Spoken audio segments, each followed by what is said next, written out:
Welcome to Jamie TV, thank you for tuning in. Please do not adjust your set. Recently IK Multimedia released the iRig HDX and I did a live stream going into all of the features of this small and compact, feature-packed, quite excellent interface which you can watch at the link above by the power of YouTube. But only a few weeks later they've released the iRig USB. Now they'll look very similar, but this one is only about half of the price and the feature set is quite different. So I got a hold of one of these so that I could do a comparison video just to help you decide which one of these is for you, or if either of them are for you. Let's get stuck into it and have a look at the differences. The iRig HDX will connect to anything: Windows PC, Mac, laptop, Android and iOS, and comes supplied with a USB-C to C cable for newer devices and a USB-C to Lightning cable for older iPads and iPhones. It doesn't come with a USB-C to A though, which is what most computer people will require, but that's something that's not costly or difficult to get hold of. The iRig USB though only comes supplied with a USB-C to C cable. This interface is not aimed at iOS devices with a Lightning port. I tried connecting it up using the USB-C to Lightning cable supplied with the iRig HDX, and whilst it powered up, none of my Lightning devices recognised it. It may be that with the correct adapter it would work, but if you're going to buy an adapter for a Lightning device, you need to buy the official one from Apple, as third-party connectors will end up being a waste of money wherever Lightning is concerned. It'll only break your heart. And Apple connectors are expensive and ugly, so with this in mind, if you need a portable interface to get your instrument into an iOS device with a Lightning port, buy the iRig HDX. The same goes for Android users. IK Multimedia do not claim that the iRig USB will work with an Android device, but I tested it anyway and no, I couldn't get it to work. Great news for iOS musicians though, because most iOS musicians like me like to use a powered hub so that you can get all your MIDI controllers etc. into your one port device. Both the iRig USB and iRig HDX interfaces will work plugged into an iOS device via a powered hub. Bonus. Quick note, I spend a lot of time in forums helping people out with music production problems, and I'm always telling iOS musicians not to try and power their audio interface off an iPad or an iPhone. Get a powered hub, and while you're at it, get a good one. It will save on tears later. However, these two devices are designed to be powered by your iOS device, work perfectly that way, and extra power consumption is negligible.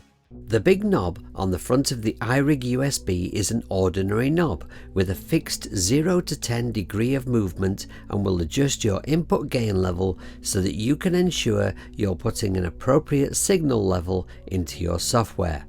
The blue power light will change colour to indicate that you're coming in too hot. On the HDX, the big knob is an endless encoder because it serves to adjust multiple functions. With the function light in position 1 for instance, the big knob will adjust your headphone volume, which on the iRig USB you have to adjust with your device or software. If you press and hold the big knob on the iRig HDX, it goes to tuner mode. Very helpful considering the large number of guitar applications that bizarrely do not include a tuner. The tuner is not a feature the iRig USB offers. Press and hold to come out of tuner mode and press once to move to the second function indicator.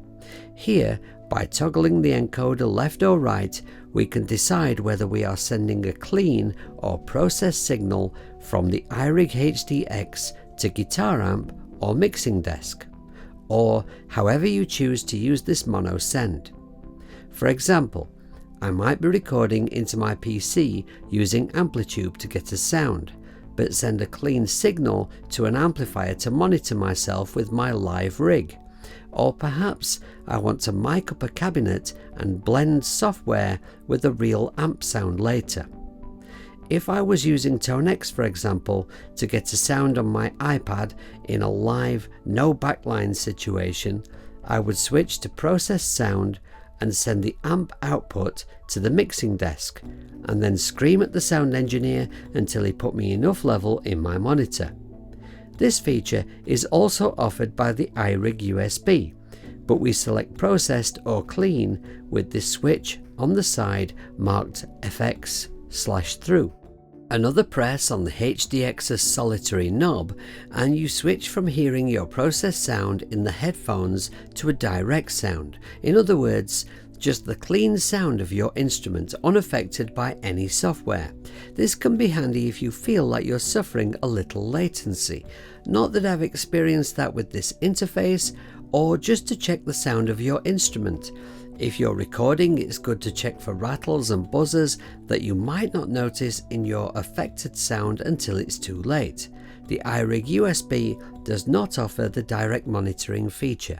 Now, anyone who's already familiar with IK products will have noticed that the proprietary connections are gone and have been replaced by USB-C. This will please a lot of people, although personally I always liked IK's cables. I always thought they were really nice quality, they always had a really nice tight fit. But moving towards what is now becoming the universal standard does make a lot of sense, and it will give people in forums one less thing to whinge about.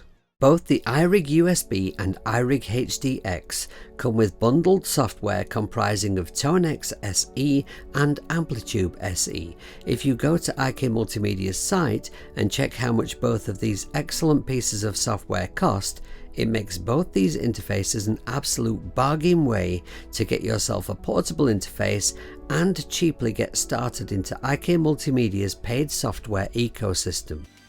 So for the nerds, let's talk audio specs. The iRig USB is 24-bit, sampling rate 44.1 or 48 kHz, dynamic range 90 dB. The HDX, and I'm reading this from a screen because I'll never remember all these numbers, is 24-bit, sampling rate 44.1, 48, 88.2 or 96 kHz, dynamic range 115 dB. So when it comes to potential recording quality, the HDX does have the edge.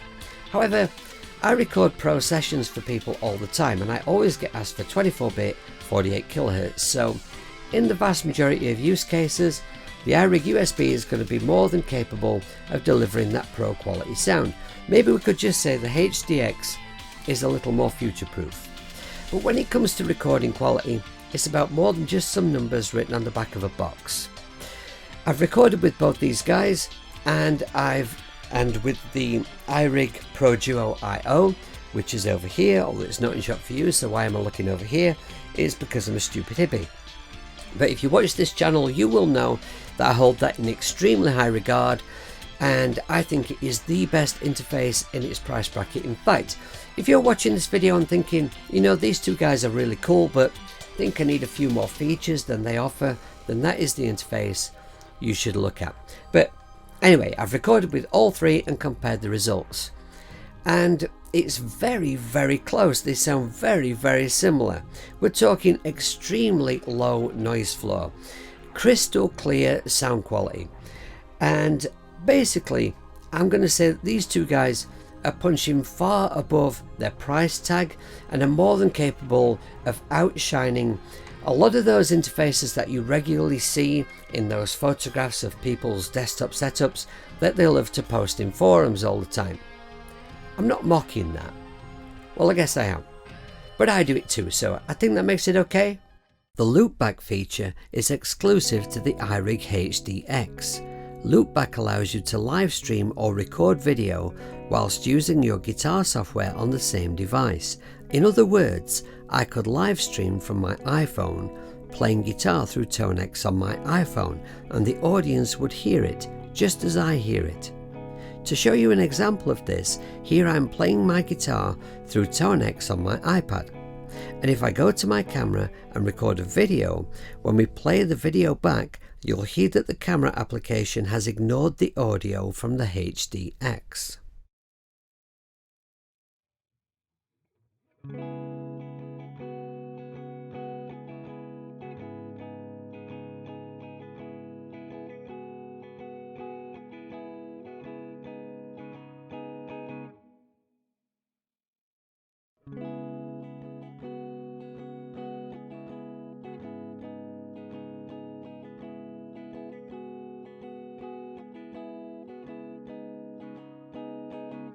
If I press here to take the function indicator across to the fourth and final little blue light, I can put the iRig into Loopback mode. Now, when I record a video, the camera application is recording the audio from ToneX or whatever other audio software I care to use on whichever device.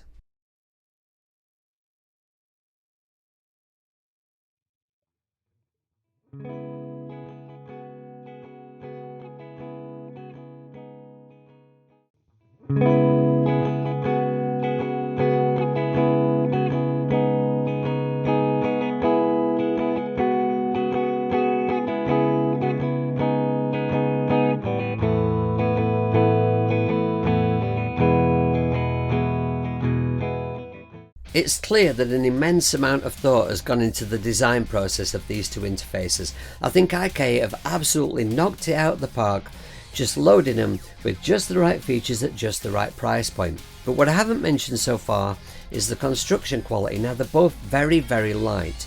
They're made of a light plastic, but it's that convincing plastic that doesn't feel like it would break easily. But of course, they're not designed for chucking about.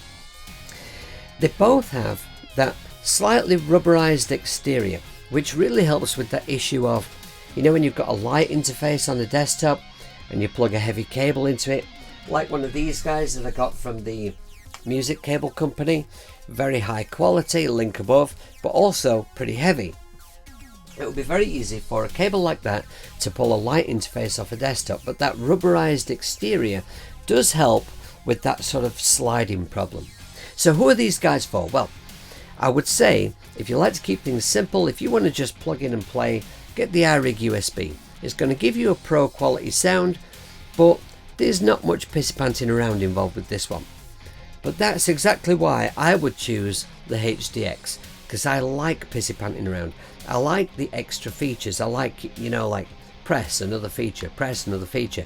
And I love the idea that I could be sat in a hotel room, backstage, at an airport, and just playing and think, yeah, that's really cool. I'll make a video of that right away. So with the one device, the one interface, I could record a video like right away, like great sound quality. I could even live stream with it. So this is going to go straight into my Queen backpack that goes absolutely everywhere with me. It's going to go in here, and if I'm doing a gig and my backline breaks down, I can plug that into my iPad, use some software, and I've got a sound. And of course I do some gigs where I'm not allowed a backline, so that will serve that purpose. And I think that covers everything. So I hope that this video has been helpful. If I missed anything, if you'd like to ask any questions about either of these interfaces, comment below. I promise I will get back to you. If you'd like to comment below and say, Jamie, this video was awesome, it changed my life, then feel free to do so. And of course, if you thought it sucked, if you think I'm a stupid hippie, tell me in the comments. You will not upset me. If you'd like to help out the channel, then I've got all the typical boring obvious YouTuber links in the description below the video. Until the next video, take care of yourself, be kind, be good, look after each other, look after the planet, and try not to pissy pants about. I'll see you later.